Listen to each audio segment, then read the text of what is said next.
And tonight we are at the Magic Touch studio where everything is going on, all the magic. This is where it's happening. I'm here with the big man, the man himself. When I say the big man, I mean the man himself. He is the field marshal of Salone Music. He is the general, Mr. Nashito Kulala. Welcome, sir, to the Magic Touch studio. Thank you very much. I'm pleased to be here with you this evening. Mm-hmm. And as you all heard from DJ Kems, I am Nashito Kulala, music producer from Sierra Leone. Talking about music producer from Sierra Leone, I know you live in China. Hopefully it's been to the UK, the US, and so many places. Tell me a bit of it as well. Okay, the whole idea about the tour came about 2 years ago when I thought, because when I moved to China and I've not been actively present in Sierra Leone, I thought there are artists all over the world, and especially Sierra Leoneans who, of course, are my own people and my own very nation I come from. And I thought it was a good idea to also move around and meet these people and be able to meet with them and work with them in the studio and not always always doing the cyber, internet, transferring files and everything. So I thought it was a good idea. Like every summer holiday, I travel to UK, US and meet with these artists and be able to work with them. So in other words, you have to meet them one-on-one. That's correct. Because as a producer, I believe also working with these people personally and being able to build them in the studio is a better experience than, because when you work alone, most times it's all up to what I imagine and what I feel. But when you're in the studio with an artist, you're able to share ideas and, it's a better experience musically and everything. So that's how So it's more advantageous working where the artist is around, isn't it? Definitely. Okay, welcome again to the UK. So how long are you going to be in the UK for? Well, for now, I'll be here for the next 3 weeks, 2 to 3 weeks. Busy, man. This guy is always busy, So, Nashito Kulala. Is that your real name, Nashito Kulala? Oh, no, well, actually, my real name is Joseph Sedu Koroma. Joseph Sedu Koroma. So, where does that name Nashito Kulala came from? Is that a Chinese name? No, actually, it's not. Even though, since I went to China, most people have been wondering if I got the name from China. Okay. But actually, that name came in stages, because when I was in secondary school, I used to play basketball, and that was my best friend then, Arika Gooding. He named me after the basketball player called Steve Nash. Steve Nash. Well, I don't know for what reason he called me Steve Nash, because because you are. I played basketball, so he called me Steve probably. Nash. So I had the name. That was when the name Nash came into my being. Okay. So going to fifth form in my GC class, in our mathematics syllabus, there was a topic we did called asymptotes, and I had another crazy friend called Santi Masali, who nicknamed me Nashito the Asymptote. So that's how the Nash became Nashito. Okay. So when finally I finished my GC and my AS level lower 6, I moved to Fabric College to do my first degree in civil engineering. Okay. And I happened to be a member of one of the best clubs in Sierra Leone, of course, which is the Climax Club. And by then, the vice pickman, also randomly, he called me Nashito Kulala from nowhere. So it's actually amazing how the name just came up. Not like it was actually related to a certain subject. Apart from the Nash itself, which of course was because of basketball. Because of Nashito Kulala, it just... So it's like the name came from, you understand? From the basketball and then the sixth form and then to the university. That's correct. So that's where Nashito Kulala came from. Because for those of you who have been wondering for quite some time, like you asking question, where does Nashito Kulala came from? Now you got the answer from the man himself, Mr. Nashito Kulala. I know you live in China, working and stuff. You have I don't know if you work with like a management, because I know artists works with like management team. You understand? You as a producer, do you work with a management team? Well, I do have a manager by the name Kamaloti Jankela. He's been my manager since I started doing the whole production thing, because like you said, most managers related to like the artists and everything. But in my own case, some people have been wondering like, how does a producer have a manager? A manager, exactly. But maybe some of you want to know how this originated or how this came about. So what really happened was, initially when I started producing and trying to get to know music and everything, that was in 2006-07. Kwamalo Tijankela himself was like... So you're talking about Kwama? Yes, Kwama. Yes, okay. Yeah, for short. Exactly, Kwama for short. Kwama Tijankela, yeah. He's been my childhood friend, like we went to the same primary school and everything, we grew up together. But he had left for the United States, like when we were in fifth form. So going on in 2007-8, when I was like new and novice to the production business, he was a rapper then, and it was a part of a rapping group called 232. 232. So Okay. and one of our So people. is that where 232 Connect came from? Well, I'm not sure. Okay. I can't tell, but that was when that was the group, the 232 group. It was a Okay. rapping group. It was a hip hop group, and he was an artist. He was a rapper as well. So there was time we had a privileged conversation over a very long time, and he got to know I was doing this production thing, and I got to know he was also a rapper. So there was a time I was like, okay, well, probably send me some of your beats. Maybe we can use them on our projects, on our 232 then projects. So I sent him a couple of beats. I'm like, man, I think you're good, and I think you can make an impact. You've got the potential to do good music and everything. So what actually happened? He decided to give up his own career, and he thought, well, you know what? I'm here in the United States, and I am privileged to meet with a lot of these other artists. I've been moving around as an artist, so I've been able to know some other people. So I can be able to advertise you, and so you get to meet more people and stuff like that. So that's how initially the whole thing started. When I send him beats and he'll take them around in CDs and play to other artists. Marketing the beats. Exactly. So when it got to a point when finally the Nashito thing started kicking in 2011, when I finally went to China, when I worked with Cal Dinero. And then that was when he thought, well, now I can be the person who can be able to market your business and be able to have, because I'm the one person I'm not so good with marketing and human relations and everything, because I get bullied most of the time. So he thought someone who's going to be doing everything for me. So since then, he's taken up the whole responsibility of marketing my stuff and arranging all of the business in my production side. Because it's all about the business, and that's really good, because at the end of the if you're going to be in the studio making your beats all the time, I don't think you'll have time to market on the beats. Yeah, that's true. So, which is good, because at the end of the day, we all need managers. I need managers. So if there's someone that wants to manage me, you know how to get me, DJ Kems, yeah. So now, because you work with various different artists and stuff. So what's your relationship with those artists that you work with? Have you got like good relationship with them, or just for the money and then that's it? Okay, well, of course, definitely in the professional world, definitely is the business for anything. But I'm that one person who always believes in relationships. So it's not all about the business is here, you pay me and I'm done and you go away. So especially like in the Serenian community, when I believe having relationships with these people or these artists is gonna keep the business going, because when it's all about the money, of course, it's always the money before. But when it's money and that's it, for me personally, so the money and keep the relationship. And I've been trying to keep this kind of good relationship with these people, because that makes me also feel more comfortable working when I have less pressure on myself. You know, because if it's all business, it's gonna be a little kind of rigid for me to work in that kind of environment. So when I have this kind of relationship with people, it keeps it going, you know, and I'm able to keep a friendly environment, you know, and makes it easier. And it makes the job very easy. That's true. You understand? The rapport in the studio as well. Exactly. Which is really good. So as I said earlier, this guy is the biggest producer for me personally, and now he's excelling. He's expanding across the ocean. You know what I mean? Across Africa, across Sierra Leone. He's in the UK now, and he stays in China. He's been to the US to do work and stuff.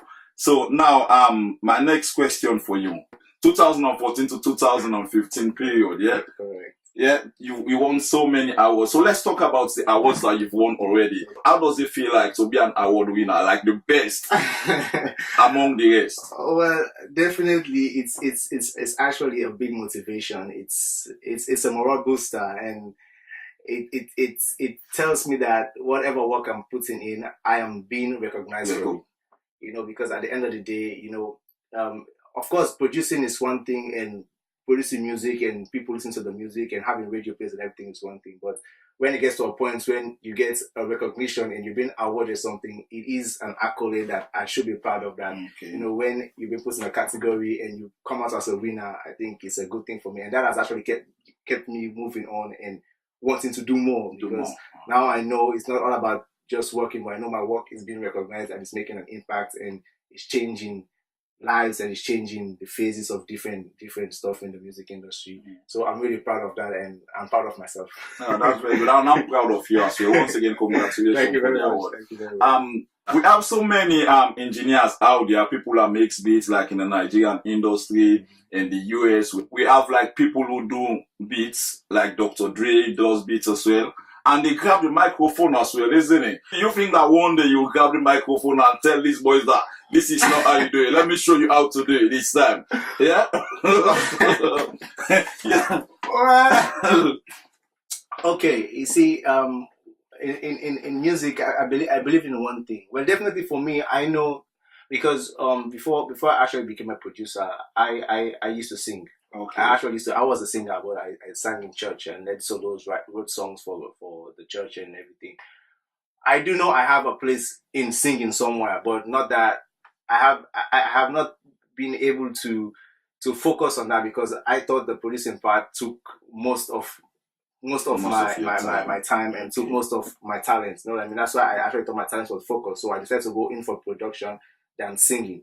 But at the same time, you know, like you said, well, it depends. It depends on what the future brings. You don't know what's tomorrow will bring. You never know, because I do know for one, because most times when I'm even in the studio with artists, I'm being able to direct, and I know I have the ability to also give them ideas to whatever. So I know if I also, you know, I know I can do it actually, just that I'm not giving myself that much time to do it. So because you're focused in your mind on, so you never making the beat for them to jump on. I can probably be your next Grammy Award winner. Exactly. You never know. That's what I'm looking forward to. I know you've worked with so many artists, both nationally and internationally.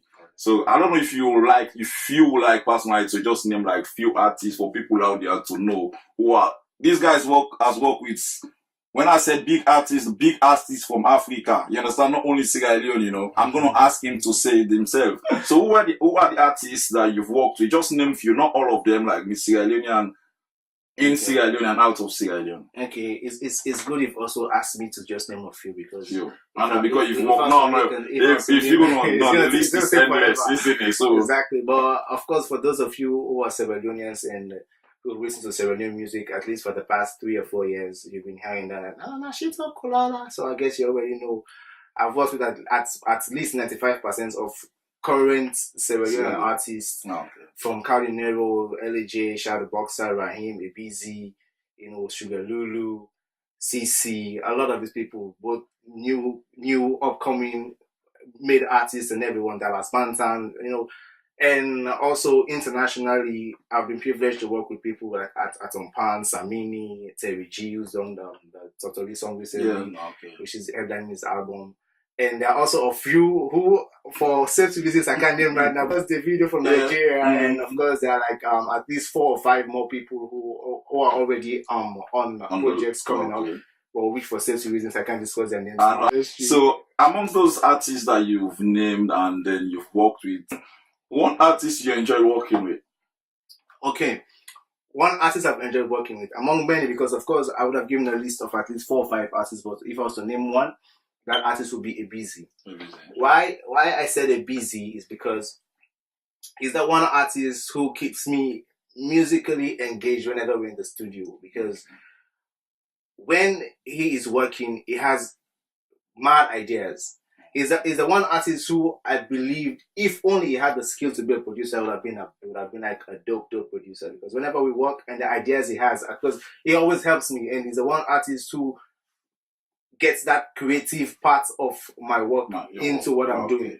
Because he comes up with melodies, he comes up with ideas, do this, put this one there, try this one there. So I've actually enjoyed work as stubborn as he gets sometimes, as picky as he gets sometimes, and choosy he gets sometimes. But working with him is really, really fun and frustrating at the same time. Not in a bad way though, Ibizi, if you're looking at this, but in a good way. I think that's what makes it really good, isn't it? Because when you're working with someone, you listen to them, you learn a lot as well. That's what makes you a very good producer, isn't it? Because it's not all about me. No, you know what? Don't worry about me. Let me just do what I'm doing. Then take your beats and drop your lines. Well, you always make sure that you listen to them, which is really good, because at the end of the day, the understanding has to be there between you and the artist. True. So, if you are to invest in one artist in Sierra Leone, who will you put your money on? Oh my, give me one trouble after another. And definitely, I think it's a little easier to answer that question. If I was to invest my money in one artist, that would be Raheem the Wizard. Raheem the Wizard, okay. Why Raheem the Wizard? Well, Raheem the Wizard is the one artist who I've known the longest, and I know him in and out. He's he's probably the most talented artist that I have ever worked with. Who probably Sierra Leone is yet to discover, who Sierra Leone is yet to know. Because I know him for a long time, and probably he's one of the first artists I ever started working with when I became a producer, when I decided to become a producer. Okay. And knowing the kind of talent he has, he can do basically anything.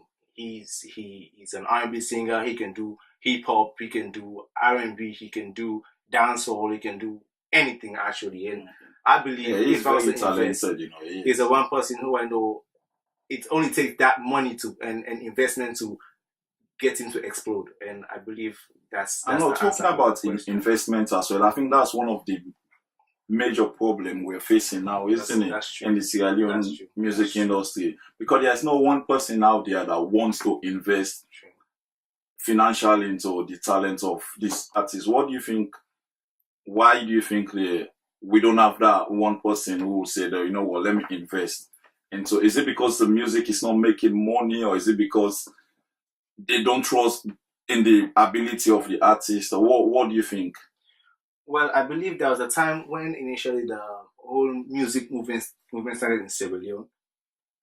There was a time when the music actually had a buzz across the whole country. This was when showmakers, promoters and everything, they paid money to get artists and people to do shows.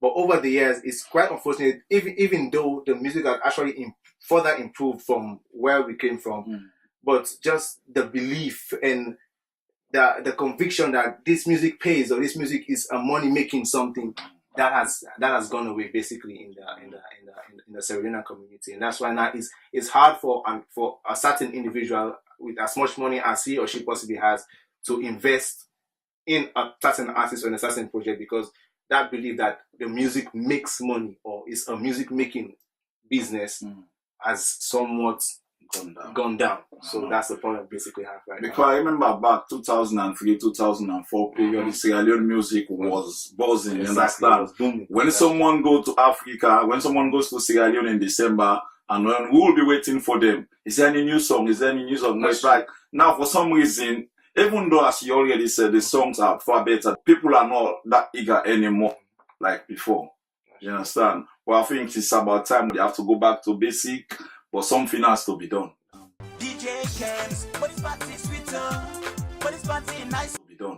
This is 2015. Well, end of 2015. We're in November already, and then December is just around the corner. Which artist you think top it up for you? 2015.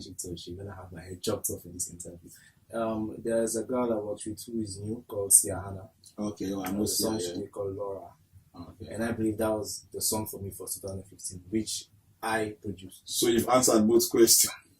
It's one go. Yeah, the artist is Sia, and then the song is. What's Laura. The song title? Laura. Laura. Okay. Right. So Sia, the artist is Sia, and the song title is Laura. Okay. So you guys go out there and search for that song. Yeah, that's the 2015 for Mr. Nashito Kulala. So go out there and look for Laura. Artist Sia Anna. Okay. So what's next? What's the next project? The next project is already ongoing. Okay, but definitely it has always been like on my plan to connect the Sierra Leonean music and community to the outside world, right? Either it is bringing the international artists into Sierra Leone or Sierra Leone to the international artists, because definitely what our music lacks right now is that exposure. Because of course we have done so many good songs, we have actually improved quite a lot. There have been so many good hit bangers and everything, but now we need to start making people out there know who is Sierra Leone and what part Sierra Leone is playing in the music globally, you know what I mean? So as a producer personally, and luckily through contacts and through other certain artists, I've been able to meet with other people who are working outside, other professionals, and who have links to other people, other artists and professionals. So I'm also trying to use my own influence now to connect the community. So at least Sierra Leone music is being taken out of just within that small circle and being expanded to. I know, because it's good. It's good for you to ask you that question, what's next, and then you answer that question. Okay. You answer it that way. Because I was going to ask you, what do you think is missing? Okay. Something is missing, isn't it? That's correct. What is that something that you think is missing in the Sierra Leone music industry? Okay, I think this question also could have been answered earlier, but since we've asked it now, I'll also try to hit that. What I think is also missing right now is the support and the a higher authority movement to set up either, like for now, you know, we've been struggling with the industry and everything, and definitely it only gets stronger or better when probably like the government has a role it plays in the music industry, whether setting up an institution, whether setting up an industry or stuff like that. Because it's only through this way we're able to establish a big market for Sierra Leone. It's only through this way we're able to have all these, because none of these things happen by magic. But when there's a system that is set up, then definitely stuff just flow from studio to DJs to marketing to promoters to everywhere. You know what I mean? So I think that's what it's because I think there has been less involvement or there has been less impact in, because that's the only way things will be properly structured for the outside world, not for only Sierra Leone. So I guess. So what about educational wise? Because when I said educational wise, I mean because coming to the UK or the US, you will see kids at the age of 7, they know that they want to be a musician. You understand? They start attending music schools. Correct. But we don't have that facility in Sierra Leone, isn't it? That's right. So don't you think that will play a great role as well in the? I don't know, because African parents, if I'm to tell my mom that I want to be a musician, you understand, she will look at me like that. Are you serious? I think the support has to come from childhood stage, you understand, from everywhere, both your parents, the community, you understand. Everyone wants to dance to Sierra Leone music, but they still complain that Sierra Leone music is not good. That's correct. And it's not their fault, but something is definitely missing. And I'm glad you've answered the question that way. But if sometimes if kids wants to get into music, don't you think that the parents have to show their support? Because not everyone is called to be a doctor, isn't it? Well, it's good we're having this interview, and I'm also hoping that this interview will be able to admonish a lot of people who rather don't have an idea of what the music and how much impact the music has in the lives and in the community and everything. Because when the music lacks relevance, that's when, like for example, you're saying the parents think, oh, music is maybe not for serious people, or it's not for people who want to be serious in life or whatever. So, and honestly, the thing is, because it's a talent. Exactly, music is a talent, and in other countries, in advanced countries, there have been structures set up for, like you said, music schools. Whether you're a piano player, there's a school for you to go and learn piano. If you want to be a bass guitarist, if you want to be a vocalist and everything, these are people who go through school to learn the skills. Not all about, oh, I know how to sing and you go to the studio and sing. These are people who know what the music is about. And usually these are things that some people think is irrelevant, but trust me, when you work professionally, these are things that are really, really relevant. Exactly. It's good for you to also know music before you get into the studio. You know what I mean? Exactly. But also, if the music lacks relevance, that's only when the parents also think that, oh, why should my kid not go to school and rather go to a music school and do whatever, when at the end of the day, music, I'm not seeing any money in the music and stuff like that. I personally also went through that kind of challenge though anyways, but it's good that my parents have been supportive and they know I love music, I have a passion for music, so they've been able to support me throughout. But I'm also hoping... Personally, I think there's no... I don't want to say, but there's no money in the music. The artists, they're not making money. They're spending more money than what they should, what they're ripping off, isn't it? Yeah, and it's really bad. It's about time we show support to our artists. If there's anyone there who wants to invest on them, come on, man. The sky is the limit. Help these guys. That's what you have to do. We have to help them to grow. Otherwise, sitting down there to crying them down all the time, it's not going to help, isn't it? What role are you guys playing?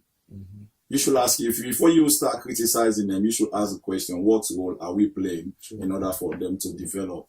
You understand? So I know you've been managed by Mr. Kwama, but do you think in the long run you're going to set up your own record label? Well, definitely. It's good you also asked. So actually, 2 years ago, we actually started a record label called Agenda Entertainment. Okay. And this was a label set up by myself and my manager. And he was the founder of the company, the label. And at the moment, we're trying to register the company in both the US and in Sierra Leone, and everything registered, like, doing everything, what I mean. And yeah, so I think in setting up a label, I think the label is already set up, and now we all that is left now is having it registered. And at the moment, we already have 2 artists who are signed to the label, who are Rahim the Wizard and Sugar Lulu. Okay. These are 2 artists we're working with at the moment, and they are signed to Agenda Entertainment. And yeah, that's it. That's my label at the moment. So you see, the label is out there already and it's working. So guys, get ready for big things to come, isn't it? That's correct. I'm gonna ask you, who is your favorite DJ? No, actually, I was gonna stumble on that question, but to make it easy anyways, and to be very frank and honest, I think my favorite DJ is myself. that's a good answer, isn't it? I know you don't want to get into trouble. Exactly. With all these DJs, don't worry. My favorite DJ is myself. So what do you think has to change? Oh, what has to change in the industry? Yeah. Well, the whole of SLE. Okay, the whole Sierra Leone movement. What just needs to change is, we need to avoid doing things like mediocre, like, just do anything that just fits or that just goes. Because when you're trying to be a professional and you want people out there to see you as a serious musician or as a serious entertainer, you have to do things properly, not just do a scanty song, for example, and think, oh, this song's going to get me 1,000 hits, or you just do a scanty write-up and think this is going to get you a contract somewhere. No, at least we have to try to make sure whatever we're doing right now, because the competition is very, very strong. I know it is. And it only takes seriousness and it only takes that professionalism for people to actually recognize and know, yes, this person is also something serious. So for all the artists out there and all these managers, so this is just my word for you, that whatever you do for your artists and what the artists also do for themselves, give your 100%. Don't do anything just for the sake of it. Put your everything into it. And I think that's the only way we're going to be able to make it. So, because honestly, like you said, what's going to change? That's what I think we need to change primarily. That everybody has to give in 100% into whatever he or she is doing in terms of user entertainment. But is that any? Because what I'm saying, people always say, Sierra Leonean artists, they always do Nigerian song. You understand? Okay. Is that a Sierra Leonean song? Is there anything like Sierra Leone song? Is there anything like Sierra Leone? Definitely there is a Sierra Leonean song, because if we check, Sierra Leone has up to 17 ethnic groups, and I believe we have enough ethnic groups to sing in than to move to another different persons, countries, and dialects and stuff. So I think there is something that is defined by our own culture, whether it's Creole, whether it's Timni, Mende, whatever it is. I think there's quite enough within our environments to make use of, and we haven't even exhausted as much for us to move to a separate man's culture and everything. So one thing I always say is, these other people who actually brought up their own sound, they created this form within their own culture. So I believe there is enough stuff in Sierra Leone and rich culture for us to make use of and musically accepted. You know what I mean? So I, as much as the Afrobeat movement is going stronger, which is being led, of course, by the Nigerians and the Ghanaians, and now the South Africans are also in place, and the Ugandans are also following and everything. But I believe we can also create our own sound within the same Afrobeat, but with something that's going to that's going to something original, that's going to represent Sierra Leone. And of course, you know what I mean? I know South African, they're doing the thing, but when you hear South African song, you know it's a South African song. You understand? You distinguish between them. Right. When you hear a Ghanaian song, you know that it's a Ghanaian song. It's in exactly. So you guys, you need to start doing something as well. When people hear it, they know that it's a Sierra Leonean song, but it's still within the Afrobeat movement, isn't it? So tell me, are you the biggest producer? I've already given you that crown, you know, so don't. And you won the award as well, isn't it? Of course, definitely, I won't turn that down. Exactly. But I believe, like in past years, my music has been able to put me in a place where a question like this can even be asked to me, because otherwise you wouldn't even ask why I'm the biggest, or if I think I'm the biggest, because now I also know that I'm being thought of in that level. So, well, what can I say? So I'm going to say congratulations to you for winning that one. You are the biggest producer. Come out to me, regardless of whatever anyone might think. I know we have a few producers out there. You can name them, isn't it? That does very good job. Oh yes, definitely. Like, there's people like Lord Mo, my brother DJ Rel. Yeah, there is what's his name? Young Lee. Yeah, and we batter, so everybody is doing Jada Fizu. I know. Various people and Lazomatic. Yeah, these guys, they're all working very hard. So, what advice would you give to, those young Sierra Leonean boys that wants to choose music as a career, you understand, in the future? Mm-hmm. As we already said, there is no lack of privileges at a young age when they come. What advice would you give to them? Considering the fact that there's no money in the music industry and the struggling, everyday struggling and stuff, it's really difficult, isn't it? But as a producer, an engineer in the music, the best, the field marshal, what advice? Because some of these boys, when they listen to people like you, they take it on board. You understand? What advice would you give to them? Well, definitely, like you said, privileges are limited, right? And for me, I see music as a career. It happens that definitely for me, I had a chance to go to school. My parents were able to sponsor my education up to my master's level and everything. But at the same time, I will never discourage a young kid who thinks music wants to be his or her career. You know what I mean? But at the same time, if you have an opportunity to go to school, go to school.